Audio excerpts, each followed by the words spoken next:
to my channel. I'm George from Ireland. So talking about President Vladimir Vladimirovich Putin's address to the Russian Federation today, the 9th of May, Victory Day. So 12 noon at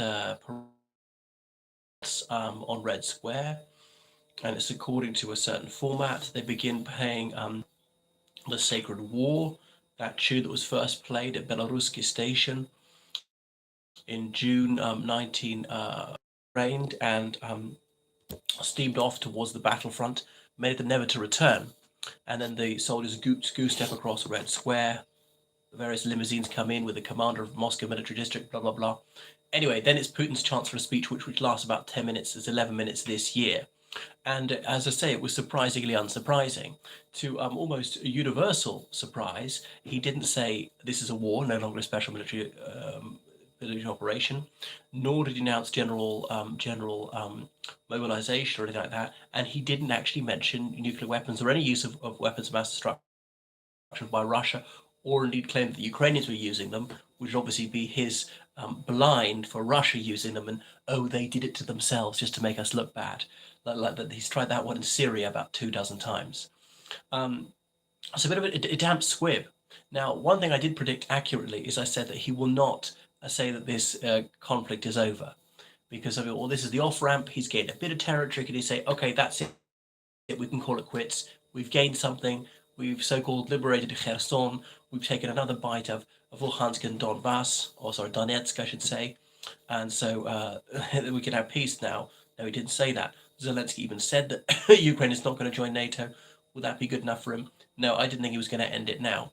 So it'll carry on being a slogging match in East Ukraine, which is sort of what we had for the last 8 years, but on just on a much larger scale. So sometimes it really calmed down. About a year ago, there were some days in which not a single shot was fired by either side.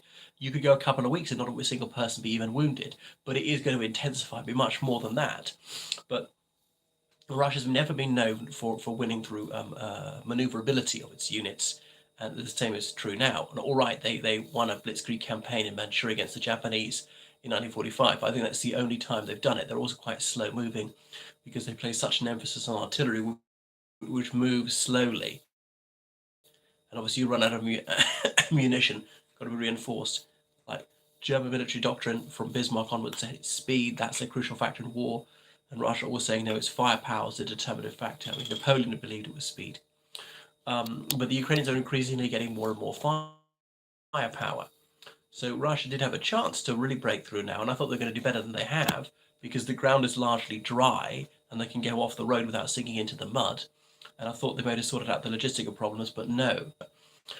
And very soon Finland and probably Sweden are about to apply for NATO membership. This might be all done and dusted in July when there's a big NATO conference. Look like they're not going to hold referenda in those countries on it, which is really bad news. There have been some denial of service attacks on Finnish government websites, but Russia doesn't seem to be even contemplating military action. They've got a 1,200-kilometer border there. They'd have to shift a lot of units up there to try and defeat the Finnish army, which supposedly is superb. And as they can't even hold their own in Ukraine and be driven back in some sectors, they certainly can't be launching a new war against Finland, even a limited one. So it's pretty much all bad news that they've not been defeated. But yeah, so Putin reiterated the message he's been saying for the last 2.5 months. This is an imposed war. It was aggressive NATO countries that forced it on us. We're fighting for mere self-preservation. This is 1941 all over again. Russian civilians have been aggressed, have been brutalized, murdered by the Ukrainian government. That democratically elected government is a Nazi regime, according to him. And so on, that these hostile Western powers are hell-bent on destroying Russia and its way of life, its unique civilization, and just the most flagrant and outrageous lies, which are lapped up by a large segment of the Russian population, because they've got full-spectrum propaganda. Wherever you look, you're going to see that, and no countervailing voices to be heard. They've criminalized dissent, so there's no freedom of conscience. Bear in mind that Russia's a signatory of all these human Dmitry Medvedev to reintroduce capital punishment. They declared a moratorium on that in 1995. So anyway, it's I think it's actually quite rosy that he hasn't said, well, watch out, we might have war, which would suggest an intensification of operations. Now, so far, if you have destroyed, that might be true. You always got to assume he's lying if you don't actually know. Yeah, it's lagging again. I see Chubba. Um, and another thing is that there was not a single leader of any other country there. Now they claim they didn't invite them because it's not a round number this year. Is which anniversary? The 70th, 7th anniversary. They'd invite from the 75th and the 80th and so on. But every other year for decades, there've been at least few world leaders.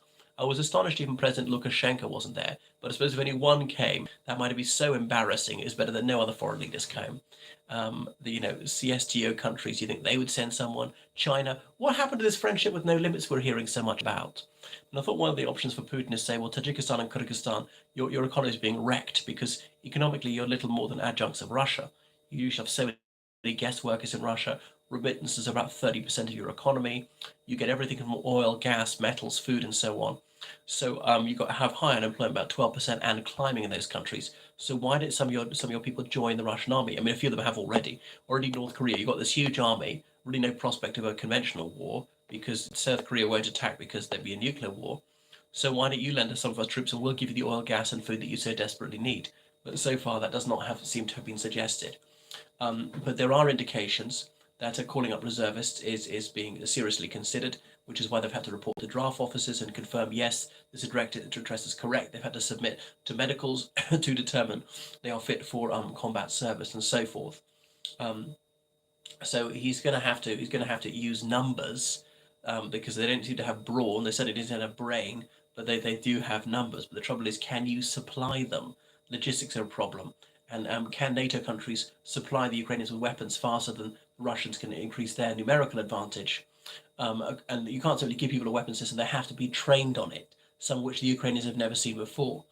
And I think NATO countries have been a bit too stingy about handing this over. Oh, Germany, we can't give you more than 20 of these howitzers because we need them for ourselves. Yeah, but you're not actually fighting. The Ukrainians are fighting, and they're fighting for you. If the Ukrainians weren't doing it, Russia might eventually attack Germany. You can manufacture manufacture more of them. I believe the Germans took something like 185 of them. I know you can't make another 185 like right now, but you can make them within a year, I would guess, if you have these factories doing it 24/7. If you'd bought shares in a military manufacturing company in January, you'd be doing very well indeed now. And I think we'll continue to do well indeed because I think this conflict's going to be measured in months now, not years. The idea of a lightning victory, well, that's long gone.